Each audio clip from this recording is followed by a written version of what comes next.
Released in 1985, this film, directed by William Friedkin, was based off of a novel by a former Secret Service agent. This gritty crime noir thriller stars William Peterson, John Pankow, and Willem Dafoe. With a killer soundtrack, completely written and recorded by Wang Chung, this film sits on the tomato meter at an 85% certified fresh.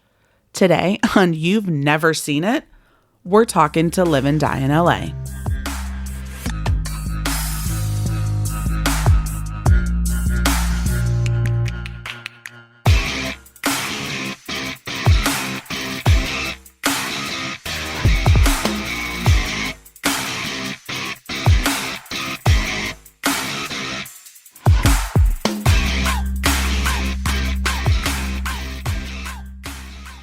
Welcome to You've Never Seen It, an audio podcast where I am on a mission to never hear these four words again. I am your host, Allison Salamone, and joining me today is a very, very special guest. You hear me refer to him a lot in previous episodes, and now he's finally gotten me to watch and talk about a film he's been trying to get me to watch probably for the last almost maybe 10 years we've been together. It's my wonderful husband, Frank Salamone. Hi, honey. Hello. It's good to be here. I'm so excited about this right now. It's exciting. It is. It's dusting off the old microphone. I know you were the first one out of us to have to do a podcast, and now here I am. No, that's in the past. Following, that's archived. Just following in your footsteps. Well, thank you so much for joining me. Yeah, no problem. Thank you for having me. Of course. I'm sorry it took so long.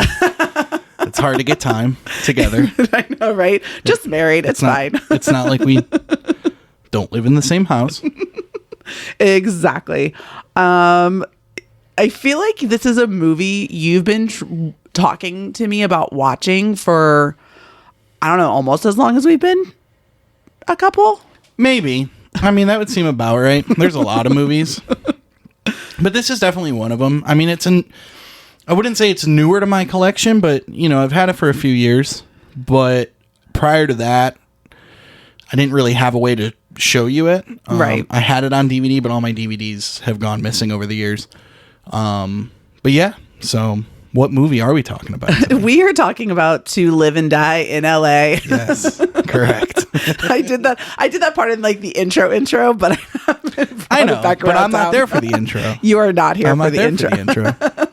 Well, before we get started, why don't you give the 20 listeners or so a little background about you, just your history in being a film buff, favorite films, and then really kind of why this one. So, I mean, I don't know. I don't really have it like an origin of it. My parents always had movies around. We had this huge like VHS cabinet with tons and tons and tons of tapes, and nothing really that we had the Disney tapes for me and my sister, but most of the movies that they had were just a lot of stuff that they grew up with, or they watched when they dated or something like that. So it was a lot of like 80s, 70s, 60s movies, stuff like that. And I would just go through those tapes. So yeah, we just had a whole bunch of VHS tapes, and then eventually it was like I started getting into Star Wars and Indiana Jones and all that fantastical stuff. And I never really made Christmas lists with movies, but they just always showed up in the house one way or the other. My parents just always kept us entertained. And if it wasn't for that, the other way I kind of discovered a lot of movies is through, growing up and being at home. Like, my mom would always tell us to go to our rooms during the afternoon for nap time. But it wasn't really like nap time for us. It was nap time for her. We just had to go in our room and shut up, basically. So a lot of times, especially on the weekends, I would just turn on UPN or Fox or something. They'd be playing movies Saturdays, and I believe To Live and Die in LA was one of those movies. But I have a weird set of movies where there's 3 movies specifically where I must have just seen something at an early age, whether it was a commercial or it was on TV or something. And these still frames have just always stuck in my head since I was a child. And it wasn't, and I discovered these movies as I got older and realized oh, that's where that's from. One was from Terry Gilliam's Brazil. It was when and I can't think of her name off the top of my head, but it's the older woman from Who's the Boss, and she's getting like a facelift, and this guy's like stretching her face, and I just always had a picture of like this woman getting her face stretched, but I never knew what it was from. Another one was from the movie Outland with Sean Connery, where he's like a sheriff on the moon, and I just pictured him with like a helmet with like these lights in it. And the third one was from this movie, To Live and Die in LA, and it's from the scene where like it hard cuts into like an 80s like art club. Yeah. And it's like the first time you're introduced to Willem Dafoe's like girlfriend. Yes. Like she just like opens her eyes and her face is all painted, and that was like just always in my head, but I never knew what it was from. And then I eventually saw this movie, I don't know, like early 2000s. I was probably in like 7th, 8th grade, and I realized where it was from, and I've been obsessed with it ever since. Some of my favorite movies, because you asked that as well. I mean, you already know and I'm sure your listeners know and have seen a bunch. I mean, John Carpenter's my favorite director. Big Trouble in Little China being my favorite movie, but he's just my favorite director. But I like everything. I mean, like most people who have probably said on your show, it's a little bit of this and a little bit of that. Yeah. I feel like through my love of film and film knowledge has definitely grown, and I don't think it would have without you. Right. Right. And I become so much more brave. So, yeah, exactly. So we put together. Mine is watching Barbarian through my fingers. It's fine.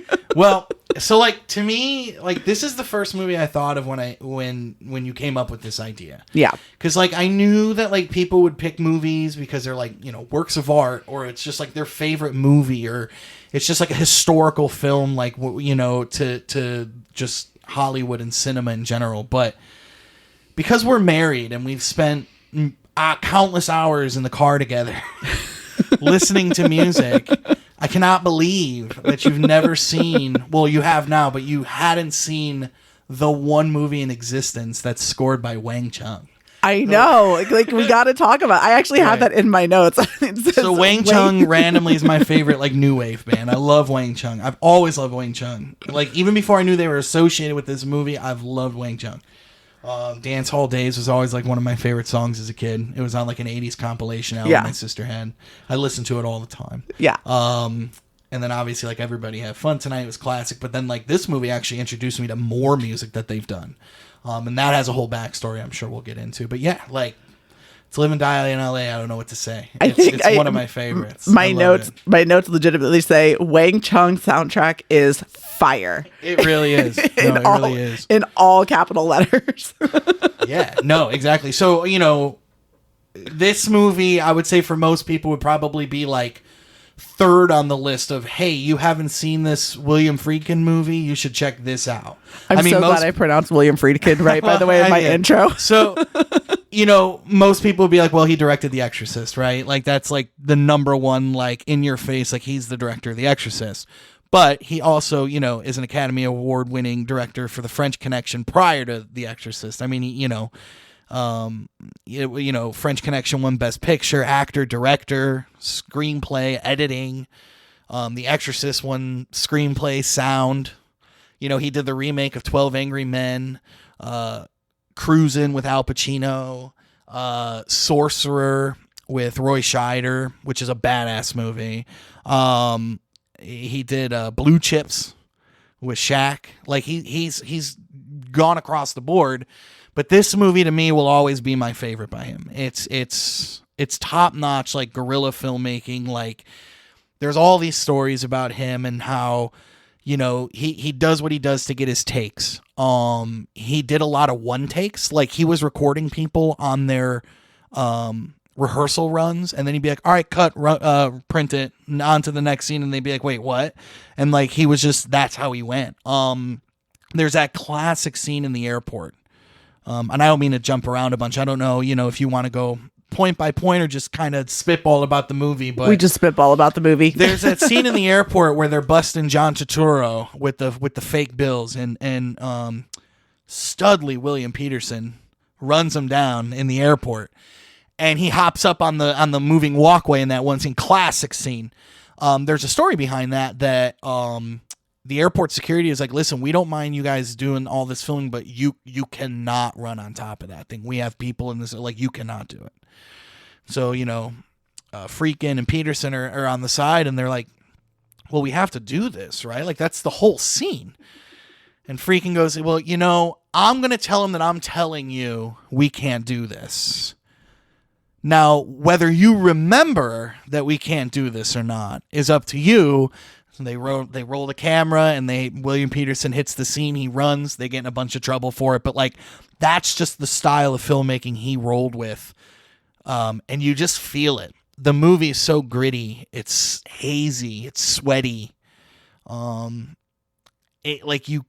You feel kind of gross watching it, but then you're also kind of balanced out by it being like a real, like, bougie Hollywood kind of money laundering printing story. I'm pretty sure when we watched this, when we had watched this together, and that scene came up, and he did that leap on top of, like, the people, the moving walkway, I had a slight audible gasp of, like, whew, because it was just so smooth. Right. Just so, this is William Peterson's, like, first true role. Yeah. I think before this, he was, like, a bartender in Thief. Mm-hmm. Michael Mann's, like, Thief, but he was, like, kind of uncredited, or maybe he was credited as, like, Billy Peter. It was like something like before. This was Friedkin didn't want anybody that anybody knew. Everybody was new. I think Willem Dafoe may have done Streets of Fire before this. Yes. Yeah, I looked on but according to IMDb. Not the Dafoe that we know. I mean, he was still fresh. John Pankow as John Vukovich. He was like a theater guy with William Peterson. And, he's most known, I think, for Mad About You now. I mean, he was Paul Reiser's friend on that, Ira. But yeah, like, everybody top to bottom. I mean, Turturro was fresh. Really, Dean Stockwell was maybe, like, the only guy that had been around for a while. You also get a little Robert Downey Sr. You do get Robert Downey Sr. Yeah, you do. You get a little Robert Downey Sr. in a really hazy, like, Lethal Weapon style. Yeah. Cop state. It's just, listen, top to bottom, this movie for me hits all the marks. I'm obsessed with the 80s. I'm obsessed with that gritty crime drama. I'm obsessed with Wang Chung. It's like the trifecta. I mean, it's the Triforce of movie. When you think of perfect 80s movies, that's exactly. And also has a really stellar car chase. It's one of the best car chases. It really is seriously, like, I can joke around about the 80s and the Wang Chung, but, like, it truly is like a feat in filmmaking. The car chase is one of the best. I mean, especially for what it is. I mean, I'm sure, like, you'd show that to somebody now and they'd be like, well, what about, like, car chases and, like, Fast and the Furious and stuff? It's like, of course, yes. Sure. But, like, there's a lot of other things involved with that. This was, like, I mean, yeah, of course, there's scenes where the car's kind of tail whipping. And when you watch the making of, they're on a rig, on a rig. But there are some scenes where Peterson's driving that car and Pankow's in the back, and supposedly he was, like, sick as a dog filming that because he was so scared that something was going to happen. They're going opposite ways on the highway. All sorts of wild stuff. It's like this movie's just, like, more of a vibe than anything. You know what I mean? It really is. It really is. That hazy, dirty, it gives me a lot of that, again, like that dirty LA vibe. Like you kind of get that when you are watching Collateral is another one. What I think of when I think of, like, LA movies and Michael Mann and how he directed that and getting dirty, gritty. Well, Heat. Yes, obviously. Oh, of course, Heat. And then, I mean, TV show wise, you get, Goliath and Bosch with that great. Right. No, that's true. It's just, and this is 85. Mm-hmm. It's right smack dab in the middle of the 80s. And yeah, it is weird because you could have, like, not to keep going back to it, but, like, the Wang Chung of it all totally makes the difference from this being your standard 80s kind of gritty crime drama to, like, oh, this is something just a little bit different. Yeah. And the song that plays at the end of the movie, Wait, is the song that Friedkin heard where he's like, ooh, I like these guys. And he's like, he got in touch with them. He's like, hey, I want you guys to record music for this movie. Could you think you can do that? And they're like, yeah. And he's like, listen, I don't want a song, though, titled the movie. I don't need a song. like about to live. I don't want anything like that. Of course, Wang Chung in the studio is like, well, we're going to have to make a song with it, right? And so they made To Live and Die in L.A., played it for me. He's like, oh, that's great. It's in the movie. And it's like, they're like, I don't know, third or fourth best song. It's a great song. And it reprises a lot in the movie without the singing, which is really good. You know, the plot of it all, too, just like the whole idea of printing money. We don't see that a lot in movies, really, ever. It's more about steal the money or do this. It's never about, like, printing the money. And the printing of the money was so accurate that bills got in circulation. Yeah. And, like, the FBI had to, like, go out and collect bills because it was dead serious, like, what they do. So, you know, when you see just hands and stuff doing that, that's actually a guy who, like, served time for printing money. And then, you know, they have some close-ups of Dafoe. Yeah. You know, very young Dafoe, you know, painting away a little bit, but when they cut to it's you know, a professional money printer. Counterfeiter, just like it's like having actual like mob members on set during The Godfather. Right, exactly. Yeah, no, it's wild. I mean, it really is just wild. It really is wild. But I mean, this put a bunch of people on the map. I mean, I don't know. What do we want to go back to? The beginning of William Peterson's, like, in my opinion, underrated but underserved career, because he never really did a ton. Right. You know, he was in Manhunter, probably most famously, which is like the first Hannibal Lecter movie. It's I gotcha. Another movie I haven't seen. Yeah, put on the add it to the list. But really, it's like, you know, he was in Fear with Marky Mark. Okay. He was in a made-for-TV movie that always stuck out in my head called The Beast, where it was like Jaws, but with a giant squid, and he was like the main guy. But then, of course, like, you know, CSI comes around and he's, you know, Special Agent Gil Grissom, and what else does he have to do? He was in the 12 Angry Men remake and stuff. Yeah, I mean, yeah. He was around, but he's so good. He's electric in this movie. Like, everything he does, you're not supposed to like him. No, he's a terrible human being. He is, but, like, you still are kind of rooting for him in a way. Yeah. Because, like, they kill his partner at the beginning, so they automatically set you up with, like, well, I definitely don't like these guys. Right. But then you're, like, watching, and, like, that's the whole point of the movie. I mean, not to skip to the end, but, you know, Pankow kind of takes over that role. You know, that Agent Vukovic is, like, you know, if spoiler alert, do we do spoilers? We do, 1985. It's right. I mean, yeah, you know, so the ending is that, you know, William Peterson's character, Richard Chance, is a thrill seeker. We see a scene of him, you know, kind of like not skydiving, bungee jumping, sort of off a bridge. Yeah. And you're kind of introduced like, oh, this guy's in it for the thrill of it. Like, he's always 100 miles per hour. His partner ends up, you know, being murdered, and John Vukovic comes in and kind of takes over that partner role, and he's basically being tossed around in this ride. You know, he has no say in anything that's going on. He's just coattailing Chance and keeping up with his pace, and it catches up with him in the end, and he gets shot in the fucking face. Yeah. I'm sorry. Can we swear on this? Of course we can. Okay. I'm not going to do it much, but yeah, he gets shot in the face. That was our one. That was our one to keep it PG-13. And it's brutal, and it did not test well with the studio. And they said, well, you're gonna film a scene, right? Like, the audience isn't gonna like this. And they're like, hey, I'm gonna film this scene, and we're gonna put it in a test. And he did film a scene. You could watch it on the Blu-ray. It kind of like cuts to like an FBI like hiding facility, and Pankow's sitting there, and it, you know, I keep calling him Pankow, you know, Vukovic is there, and it pans over, and Chance is there. And I think he was supposed to have bandages on his face, but he doesn't in that cut, and so it makes it even weirder because like his face is fine, but like he clearly gets shot in the face. Right. You're not with a shotgun, right? Nonetheless, but yeah, the thrill and everything. I mean, everything's just carefree and reckless, and it catches up with them in the end. And then by the end of the movie, you know, Vukovic goes and sees Chance's contact, you know, his person on the inside, and he's dressed like him now. He's not all clean cut anymore. He's all kind of gross out, and you're like, damn, like, it's, you know, it's come full circle in a way. When he looks at her and goes, you're working for me now, and you just see her face just be like, well, and then they cut to that picture of Chance, Yeah. right? Like earlier in the movie, and then it Yeah. cuts back, and then Wait plays Yeah. ferociously, and then it cuts back to Peterson again, and the movie closes Yeah. out. I mean, the performances top to bottom are fantastic. There's really nobody in the movie that takes you out of things. There's a few times where John Pankow kind of chewing up the scenery in the back of the car. Yeah.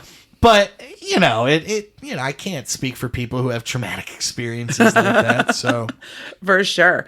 Going back to talking about Friedkin as a director, don't know if you'd be surprised by this little fact, but you listed all of these other movies that he did. right, Other than this one, the only other one that I've actually seen is The Exorcist. yeah, that makes sense. I mean, The French Connection, yeah, that's that's gotta. I think in your case, it's something you seek out more than just stumble upon. Right. Like, it's not just on TV. You're like, oh, hey, there it is. I think he did The Hunted as well, which was a movie with Tommy Lee Jones and Benicio del Toro in the forest. Came out like maybe the early. I think he did that, and I think that's that movie, but I might be mixing it up. He did the made-for-TV 12 Angry Men remake. Right. You've seen the regular 12 Angry Men. I've seen the original, yeah. It's just as good, honestly. I mean, 12 Angry Men's a classic, but this one is a great new version of it. Updated characters a little bit. Another stellar cast. That's something for a different time. For sure. Cruisin' is the one where Pacino, I think he goes undercover in the gay clubs Okay. or something along that line. I've never seen it, but what I know about it is he did more guerrilla filmmaking where he was bringing camera into these gay clubs and not telling people that he was filming and stuff like that. He just got the shots he needed. I mean, that's just the guy. It's badass. And I'm not, I can't really speak for his entire career. I can't say I'm a freaking specialist or anything like that. I would say in my order of movies for him, it's To Live and Die in LA all the way at the top. Probably the 12 Angry Men remake, just because I love 12 Angry Men. Sorcerer, which is I've only seen it a couple times, but it's so good. And then I would say The French Connection, Exorcist are right after that. The Exorcist to me is a terrifying movie. I don't get scared, but it's just that is one I saw young, and it just is always very unsettling. So it's not I don't think I own it over here. It's not my favorite. I got all these Toonie Terrors here that you've knocked over in prior videos. All your treasures. And I think they make a Reagan one. I don't have her in there with her throw up on her. I don't need stuff like that. But I mean, it's a marvel in filmmaking. It's a fantastic movie in that sense. I enjoy that movie. It's just not one where I'm yeah, you know what? Sit down and watch The Exorcist today. You know what I'm in the mood for? Possession. Yeah. No, I mean, I grew up Roman Catholic, so The Exorcist wasn't just a horror movie, it was a documentary. Yeah, exactly. Exactly. So getting back into Live and Die in LA, besides just me, do you find yourself recommending this movie to people regularly? I can't say regularly just because I don't necessarily find myself in a position to recommend movies to people. But my buddy Tombo very well. This was one where I'm hey Tombo, you ever see To Live and Die in LA? I know it's his cup of tea, or it might be Peter's cup of tea, or someone some of my friends. But when I do have an opportunity to recommend it, I definitely do. I don't actually have enough conversations with people about movies anymore in that sense. But yeah, I mean, I don't know what's not to really recommend unless they're super young and just can't get over the fact that it's an older movie. For sure. It makes me laugh whenever thinking about just driving and listening to Wang Chung, and you would put To Live and Die in LA on, and I'm oh wait, what movie is this from again? It's hard. It's hard to guess it. It's hard to remember. It's right there in the title. What are so if I had to ask, if I asked you your top 3 favorite moments from this movie, what would they be? Oh, easy. So, well, I shouldn't actually say easy in a sense, because I probably have a lot. Mm-hmm. But the entire scene where they take the guy who they think is carrying the money. Yeah. And then he smashed that briefcase, Yes. which was on the spot. That was not supposed to happen either. And that's why the phone book fell out, because they needed weight in that to generate weight of something. Yeah. But like Peterson took it to the point where he just kept bashing it until it broke. And then they were like, well, yeah, it's a phone book. It actually kind of makes sense in the context of the story anyways, to show that he's not actually carrying anything in the briefcase. That leads all the way through that amazing car chase. And I absolutely love that. Scene 2 would easily be the money printing scene. Where the Wang Chung kicks in and you're seeing all the different colors and the bright reds and the greens, and it's just awesome. It's just an awesome thing to look. It really is. It's like background work. It's like something like, even if the sound wasn't on, you're like, it would just catch your eye. Like, oh, what the hell is going on over there? Yeah. And lastly, and weirdly enough, is when he goes and sees which one is it? Is it Darlam Flugel who plays the woman who works at the strip club? I have notes, but I actually didn't write the name down for her character, and I feel bad. It's so good. Or is it Deborah Fuhrer? Maybe that's Deborah Fuhrer. I think that might be Willem Dafoe's girlfriend. All right, let's see. I think here. I think Darlam Flugel is his contact. Yes, Ruth. Yeah. When he goes and sees her at work and Dance Hall Days is playing, and like there's like this awesome like camera shot that kind of follows him in, and then they have a really like intense conversation about like, is this something that's, gonna actually happen, because like something big's going on. And I can't remember his exact line at the end, but she's like, what if I don't help? And he basically just says like, I owe more, and he says something along the lines like, I won't lock you back up. But it's just like, it just shows he's just a piece of shit. A piece of shit. Or he like just how needs exactly what he needs. Yeah. But it's just such a good scene, because as they're talking, you feel like there's a connection there. And again, Dance Hall Days is playing in the background. It's just awesome. Yeah. I just love that scene a lot. Well, like you make that comment about like not locking her back up, like when we see him go to her house, and that whole scene where like, I mean, William Peterson, we're gonna put it out there, he hangs dong, and he does hang dong. you gotta give credit where credit's due when you do it. True. It's true. But after that whole scene, when they're all getting dressed and going their separate ways, and it seems like this cute little relationship or something is blooming with this, or it's growing. And then she was like, what would you do if you stopped giving me information? And he just looked at her and goes, I'd revoke your parole. And then he just walks in, and you're like, oh my God, you're an asshole. Yeah, he just, no, for real. And then, like I said, it comes full circle at the end, and now Vukovic is just going to get anything he needs, and she knows she really has no option. Like, she's stuck. Right. It's just a gritty world. It's the world. It's like, and then we haven't even discussed Eric Masters' character. Well, Willem Dafoe's character, Eric Masters. My God, Willem Dafoe is amazing. He's so good in this, but the character is kind of self-destructive in his own way too, right? Because he's an artist, but he burns all of his paintings. Right. And the art that he's good at, that he keeps, is printing money and counterfeiting and, taking more money to print money for people. And it's a very self-destructive lifestyle too that catches up to him in the end. But he's so good at what he does, but it's not good enough for him. And so that's, to him, the self-destructive part of his life. Yeah. And that's why he or at least how I interpreted him, on why he's always burning his paintings. Because you see him at the very beginning, you're introduced to him, he's painting, very 80s, and then he goes outside and just hangs it up on the wall and lights it on fire. And then they mention it later on in the movie that that's something he does. And,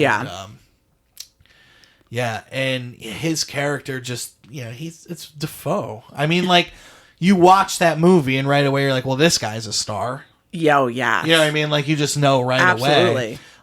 Which also brings me to John Turturro. I mean, he's had such a long career. He's in so much, and he's good in everything. And you see him in this so young, and you're like, this guy, you know where his career is now, obviously. But at the time, like, I'd have to imagine people were watching this and they're like, well, this guy's going to go do something. Oh, for sure. He's so good in it. We now have young Turturro 2 weeks in a row, because last week I was talking with Rob about The Hustler and The Color of Money. Oh, right. And you get a great, great young Turturro in that movie. But I think I might like this one. This one came out, I believe Color of Money was 86. I think so, yeah. So this came out before that. Right. But I mean, you can't, anytime John Turturro's name pops up on a screen, it feels like a little treat for me. Yeah, no. Because I love him so much. Yeah, I mean, he was good in the Transformers movies. You know, it's like, he's just good in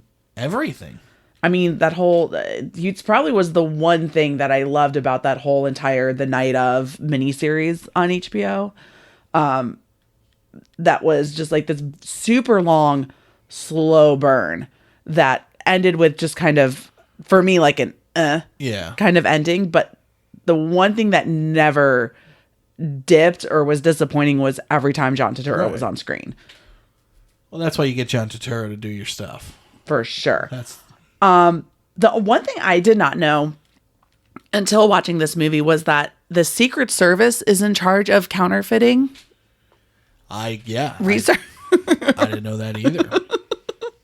Which is like, so the whole beginning with the terrorists and everything that happened to give us an introduction of that, they just work in the Secret Service, and then that has nothing to play into the rest of it the rest of the time. Right. Just some guy exploding off of a building. Right. Never comes back up again. Yeah. Oh, there's the dogs. There they are. There they are. They say time's up.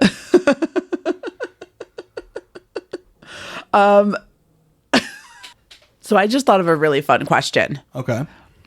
Not technically about To Live and Die in LA, but just because I have you here. Besides this movie, what other movie do you think has been like your favorite to introduce me to?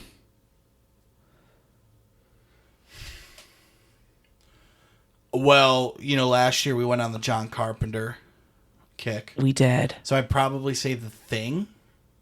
Oh, yeah. I remember. Oof. The Thing was a good one. I'm looking at my movies here. I don't know. The Thing was the one that kind of stuck out with me because I thought that was going to be the big hurdle for you, as far as horror. Yeah. And you know, you stuck it out pretty well. I did pretty good. Yeah. I did pretty Yeah. It, not so much. But The Thing, I did great. Yeah, that would be the one that I think kind of stuck out with me a little bit. Yeah, that's fun. Yeah. I mean, obviously, like, no, yeah. Yeah, that, and probably like Big Trouble in Little China when we first started dating. I was going to say Tombstone, but you had already seen Tombstone. Right. Yeah. Big Trouble in Little China when I told you I had seen it and hadn't seen it, and you figured it out real quick. And here we are. Who says true romances can't start on lies? Another movie you introduced me to, True Romance. Oh, yeah. There's a lot of movies. I mean, I can't recall like the ones that I've watched with you that I had already seen a bunch that you hadn't seen yet. Because that list would be, it's almost as long as the list of foods I don't eat. Almost. Not quite. Chalk that one up. Okay, so I need to go back into how, not even just how like William Peterson character is a bad person. Literally, I feel like we need to harp on it a little bit more, that every single person in this movie is a bad person, probably except for, because at the end of the day, they all turned into bad people, with the exception of like Robert Downey Sr.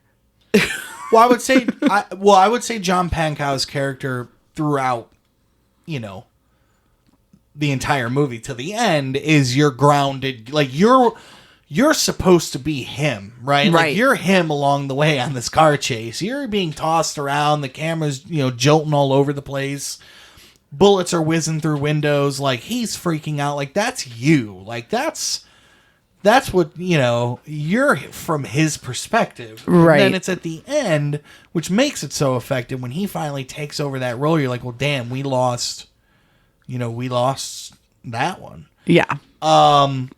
Even like Dean Stockwell's character is like the lawyer. He's playing his own game the whole movie. He's selling everybody out. He's 100%. just in it for himself. I mean, he's another piece of shit. But you think like, oh, he's probably doing this past these guys. Like he's probably got his own thing going in his life where he fucks everybody over. Oh yeah, 100%. Sorry, I said I wasn't going to swear again. You're fine. It's better you than me this time. I'm done. No more. You can bleep it out if you want. That's too much. I already have a hard enough time editing in general. I don't think it'll be that hard. Now I got to add in sound effects. What was I going to say? Totally lost my train of thought there for a second. You're good. No, I appreciate the research you did with this whole movie because I'm learning things that I did not know about. Well, I watch special features. You also, that is true. That's why I'm a physical media person because I do like watching the special features. They put especially this one's a Shout Select film. So Shout, Factory does a great job with their Blu-rays. That's what all my John Carpenter movies are. And yeah, they put the time and effort into the special features, so I'll watch them. So, some of them or most of them I think on this Blu-ray are from like the old DVD release, but you get your little documentaries and stuff like that. You get to watch a little feature about Wang Chung and how they got involved and stuff like that, because that's the question is right. How the hell did these guys get involved? Like, you don't have a ton of like 80s new wave bands like scoring entire films in the 80s, right? I think not the closest you get, but like you go a step beyond with Danny Elfman. I mean, he is a guy, sure. But that's totally different thing. So it's so jarring, because, or you would even think like, oh, maybe they did the songs where they sing and then they brought in another band no, it's like they did, everything in the movie. Yeah. They did all the tracks. And I really think that is 50% of this movie is the music. For sure. It's a tone setter. I mean, you can say the same thing about a ton of movies that you wouldn't think otherwise. In Star Wars, you take out the music and there is no movie. Right. It's just there isn't. You could download that version. They used to float around the internet. They'd like take the music out. It's like, yeah, this is what the movie is like without music. And that's most movies. Mm-hmm. But some more than others are there to set a tone. And I would say the music is its own character in this movie. Oh, 100%. The city of L.A. is its own character in this movie. Friedkin uses everything around him in his shots. All the, the gas stations and just everything. It's like, you're in L.A. Yeah. There's always those movies where like, what generic city are we in? Clearly this is a New York or Chicago, but you're not supposed to know, or depending on what the story is, obviously. Mm-hmm. And then you get movies like this where you're just like, oh, I can just tell this is L.A. This has got it all. I don't know. It is a time. I talk about this all the time with my buddy Tombo, that it's like, this is like a time capsule piece more so than others. You could watch movies from 1985 that, for example, Back to the Future is somewhat a time capsule movie too because of the 80s part that they take. Mm-hmm. But then you can watch a movie made in 85 that could take place anytime. And like, yeah, it's made in 85, but you're not necessarily getting a culture from that specific time. This movie to me is like one of those movies that like, this is what was happening at this time. This is how people dressed. This is the cars they drove and the streets. This is how they looked. And this is how the weather was. And we're not mucking. We're not trying to make this prettier than it is. Yeah. And with that and the music and that scene I told you about where they're in the club and they're doing that interpretive dance scene with the face paint, like everything is just 85. And the constant haze of like cigarette smoke. Oh yeah, it's probably cigarette smoke, 100%. From people on set and in the movie, just that gritty, dirty haze. Oh, for sure. No, I do love when, like you said, like when the city itself is a character. I think that is just like and I feel like that happens a lot with LA based movies. Like I think you see that a lot with like even going into more modern things like La La Land and the music lots. You know what I mean? And those movies are meant to, you do get a lot of other movies on the spectrum where it's just like, yeah, it's in California just so we could like have them in the city at one point and then like in the mountains at another point. But you could tell most of it's a set. And then the movies where people are like, we're doing this in LA for a reason. Right. You know, one way or the other, we're doing this here because of a certain situation, whatever it would be. Yeah. You brought up Bosch earlier. Like, there's a ton of stuff in Bosch that is, like, so referring to LA culture and, like, restaurants and locations that is, like, there's a reason they're in LA and they're taking advantage of it. This movie takes advantage of it. 100%. Absolutely. The only thing that I would say would be missing, and I know you probably couldn't even put it in there, but it would have been really cool if we got in one of those scenes, like even if it was just like them in the bar having like Wang Chung actually playing. Because I love a good, I just love a good, it would have taken it out, but I do love a good 80s band cameo, like an Oingo Boingo in Back to School. Right. Or E.G. Daily in Better Off Dead. Yeah. No, I mean, I could see that. I do think you get pretty close to that when he goes to the strip club. Sure. And Dance Hall Days is playing because that's the only Wang Chung song playing in the movie that's physically playing in the movie, like on a speaker. Everything else the viewer is hearing, but the characters aren't. That the characters are hearing. So technically, they're not there on stage, but they are kind of having like... And that was a song that was already recorded on an album. They didn't make that one for the movie. Right. So it was kind of like a tongue-in-cheek, like, oh, Wang Chung is also in this world. Yeah. So, but it also works as just like the song that's playing when he goes in there. It's masterful. I love it so much. It's such a good scene. I love it. But kind of going on the whole band cameo thing, if you had to name like a favorite band cameo in like an 80s or 90s or just in a film in general, what do you think would be one of your favorites? Is this strictly like they have to be playing music, or they just show up in the movie at some point? Both. Either or. I mean, one of each. Well, one of the performing one's hard. I feel like the performing one's a little hard. I would say oh no, okay. So just to show up in a movie, and this is the one that I thought of right away, is when Huey Lewis is in the beginning of Back to the Future. Sure. As the guy, you know, he's like, I'm afraid you're just too darn loud. That's great. Yeah. As far as an actual band in a movie, I would have to probably go with Alice Cooper in Wayne's World. Because you get the Feed My Frankenstein scene, and then it also works into like the actual acting in the back, and it's a classic scene where you find out he's like a very well-spoken person and talking about history and stuff, and it leads to the We're Not Worthy scene. But that would probably be one of my favorite. White Zombie showing up at the club in Airheads, that's a good one. I don't know. There's a few of them out there, but those are the ones that kind of come to my head. Those are good ones. I never would have had probably a good list of them until I think one of my favorites now, especially since doing this podcast, has to be E.G. Daily in Better Off Dead. Yeah, that's singing the title song. Yeah, that's to that one. I think that's one of my absolute favorites. And yeah, that's a good one. Isn't this is more 2000s? I think you said 80s, 90s, but. It's all right. Is Safe Ferris playing in 10 Things I Hate About You? Yes. They're there. No, that's...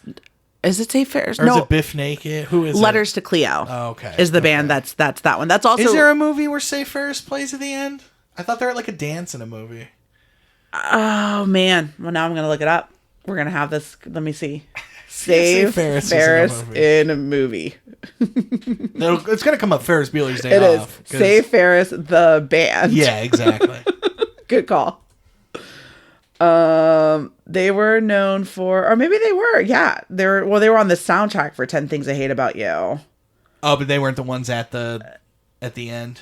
That was a different band. No, I think the one at the end was.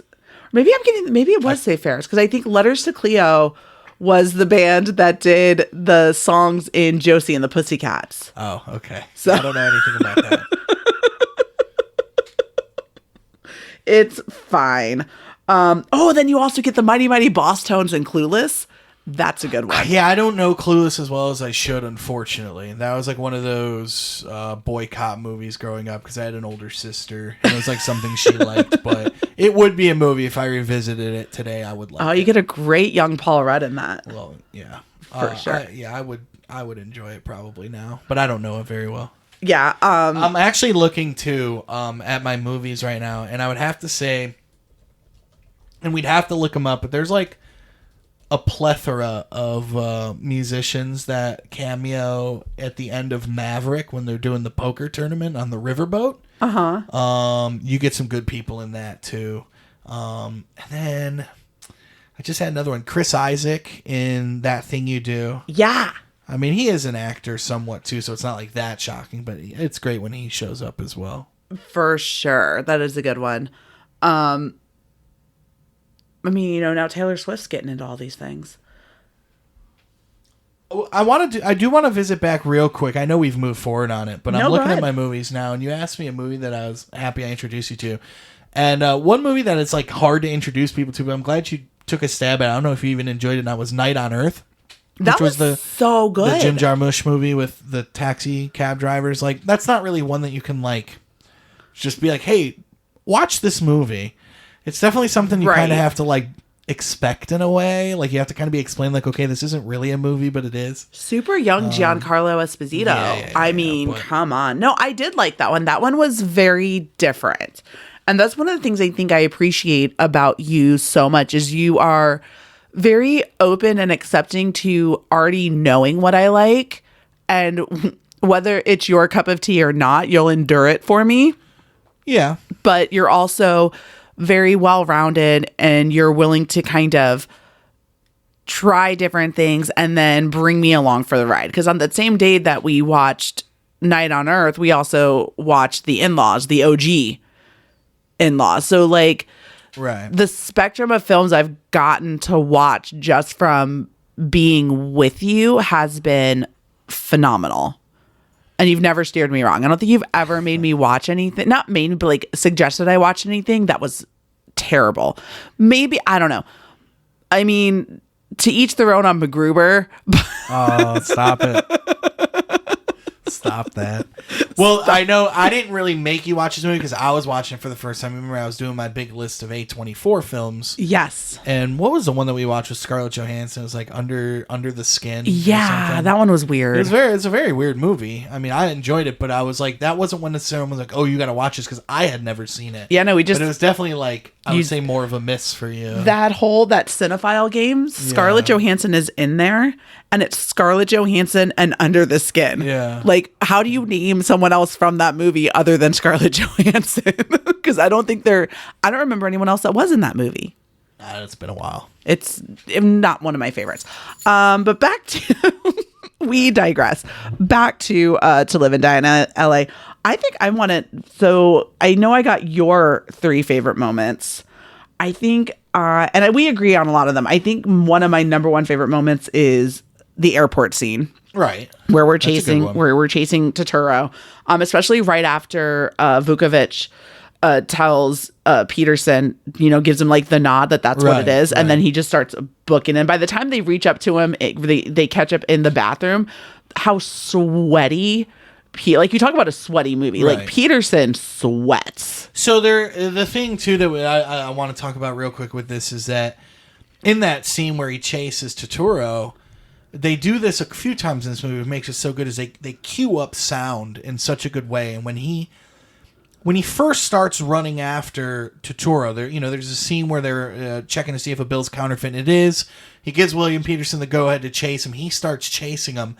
Any other movie would like cut into music right there. The foot chase is on. But there's no music. It's silence. It's not silence, but you're just ambiance of the airport. And he's running through and he's running through. And it's not until he hits the metal detector and the metal detector goes off and everyone starts freaking out, and then the music like kicks in. The same thing kind of happens a little bit with the money printing scene we talked about earlier.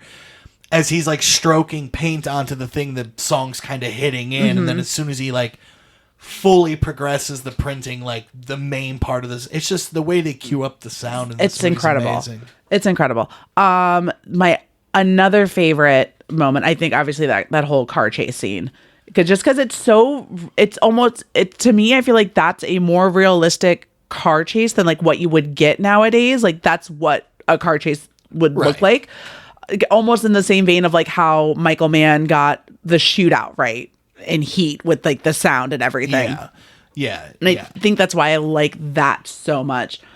And honestly, I think just the way that this movie ends, like the way that Willem Dafoe gets it, in the end. Like, that's a brutal death. Right. Getting he burns alive, basically. And then pretty much. Gets shot while he's on fire, but he waits till he's completely on fire before shooting him. Exactly. And then Vukovich is going back to Ruth's place, and just now he's the Peterson. Right. And he's like, I'm not taking any shit. And to watch the change from, you know, almost throwing up in the back of a car chase and terrified and not knowing what to do and about to possibly turn on his partner, to the change that he gets at the end.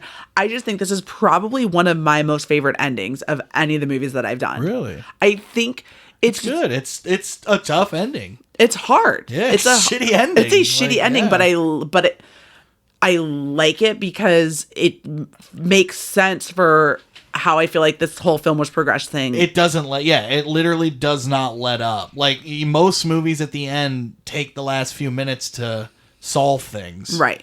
And nothing is technically solved. I mean, the end of Eric Masters is kind of the solving of the problem, but there is no solving of the problem of Chance being dead and now Vukovich being Chance. Yeah.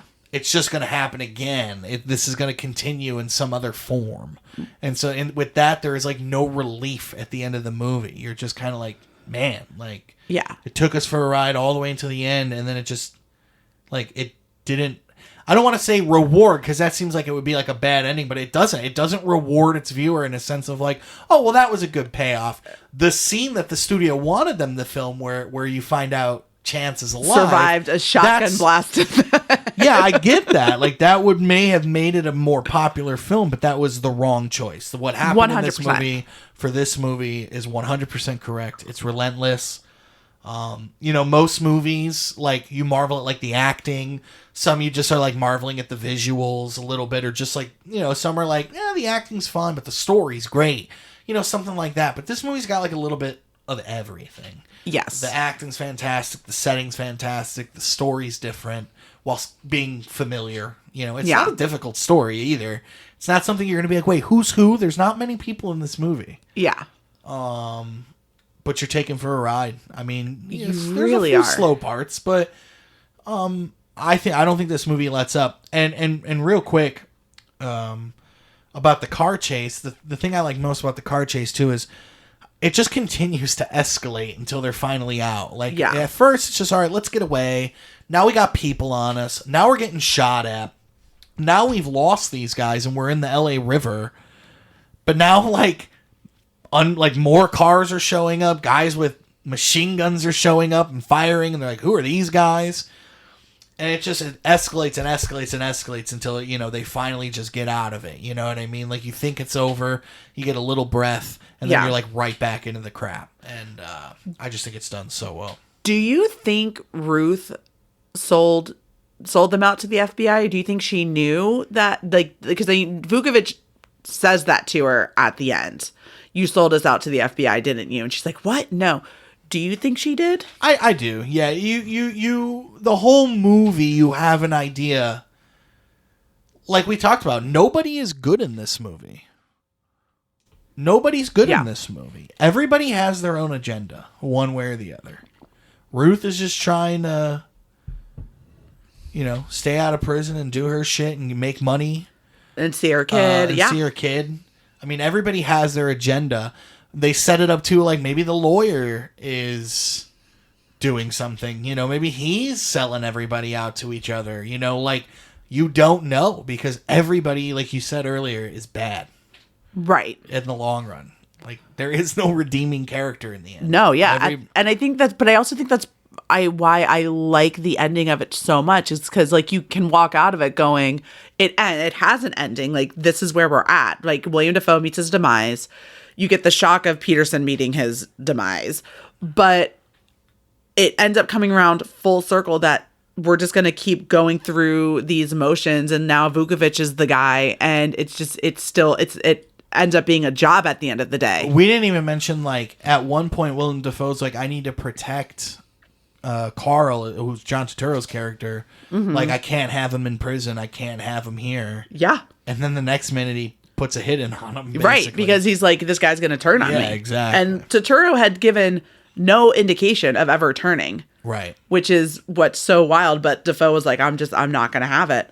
Well, I think this is a good point, unless you have anything else. I think I have spoken my piece on To Live and Die in LA.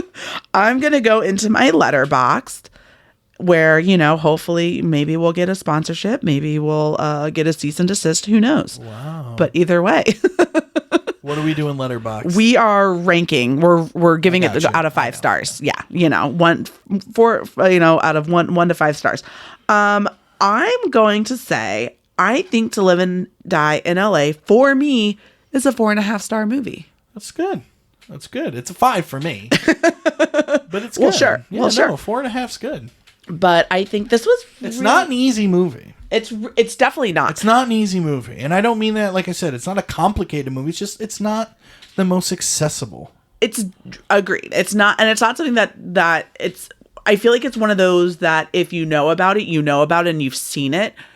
But if you're like me, before doing something like this, I had no idea, or before meeting you, I would have, if we weren't together, there's absolutely no way I would know about this movie. Right. 100%. So yeah, well, before we end this, my love, you got anything to plug? Where can people find you?